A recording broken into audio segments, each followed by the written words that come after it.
amon, ano tawag yung puday? Puday, oh.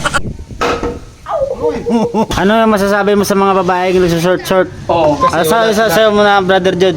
Kasi ang masasabi ko yun, kaya siya nag-short kasi ayaw nila ng mahaba or wala silang mahaba. Kaya nag-short na lang. Sa amin ang namin, tikim pa lang. Sa inyo, masarap na. No, So magandang mapagpalang araw po sa ating lahat mga kabrother, at nandito po tayo ngayon, nakasama natin ang mga personnel dito sa Lanonchata Paris. So magdidebate po silang dalawa dahil yung isa pong kalahok ay pilosopong Bicolano. Una problema kung sana makakita sa taon nga laya. Ang isa naman po ay gwapong Ilonggo. Basta Ilongga, guwapa, basta Ilongga.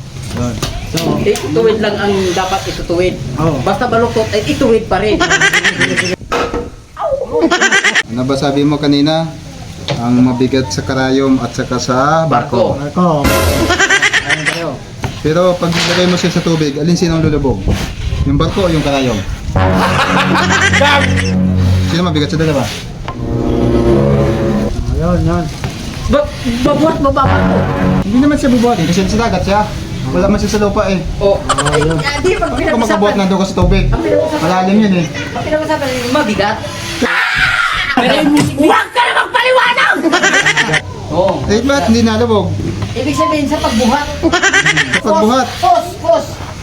Ano yun? Outpost. Outpost. Outpost. What kind of post? Oh, Pusika. outpost. O kaya... Octopus. Where is the one? Alis ka na. Saan galing ang itlog? Saan galing itlog? Ayan na tayo sa itlog. Sa manok. Saan galing ang manok? Sa itlog. Eh, sino naguna sa kanila? Manok. Ha? Ano nasabi manok? Eh, ang sabi mo, ang manok galing sa itlog. Oh. Walang nilalang ang Diyos na itlog. Ang nilalang niya, mas mismo ibon na at manok na. O saan galing nga ang ibon? Kasi walang nilalang ang Diyos ng itlog. Ang nilalang niya ay manok na. Walang nilalang ang Diyos na Itlog. maliit na isda. Puro malaki na. Oh. Biblikal yan tanong mo eh. Kasi kung wala nga manok, wala rin itlog. Oh. Kaya siya nagka-itlog dahil tinilang siya na maging itlog siya. Dahil ang walang nilalang na itlog, ang nilalang ay manok na. Oh. Kaya pinagkaluban siya ng biyaya na siya ay mangingitlog para dumami. Yan yung ibig sabihin niya. Yun ang ano, yun ang true. Yan ang true story. Kaya sa ibang mga hindi nakakaalam po, gusto dapat malaman niyo po dahil marami pong nag-aaway diyan sa tanong na yan na kung alin ang nauna sa itlog at saka sa manok. Ang nauna po talaga dyan ay manok. Naunang manok. Kasi ang nilalang ng Diyos ay manok na, hindi naman itlog. Amen? Yun, amen. Yun ang ano. Yun ang malinaw. Saan mo nabasa? Itanong mo na, saan mo nabasa? Nasa Genesis yan. Sa Genesis. Chapter 1, verse 1 up to mga following verse. Yung buang namit. Oh, namit. Oh. Namit pa rin. Namit, gidya. Gusto namit. Namit. Masarap. Masarap. Sa amin ang namit, tikim pa lang. Sa inyo, masarap na. No. Yun. Tikim pa lang yung sa amin eh. Oh, sa inyo ba? Sa inyo naman. Sa amon, ano tawag yung puday?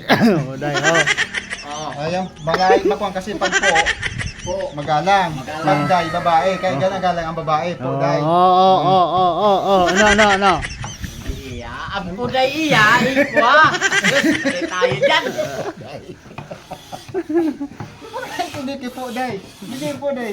Yung po, day. Ginagalang mo yung babae. Kasi day, babae, di ba? English yun, English. Ako'y hanga. Wow, ano English? Ano legitimate? Legitimate. Ano yung legitimate? Legitimate. Ibig sabihin ni... Available. Available. Legitimate, legit. Ano sa'yo, bay? Available ang legitimate. Ano ba yun? Available. Oh. Ang available, iba yun. Ano? Una problema kung sana makakita sa taon nga laya. Atong amigo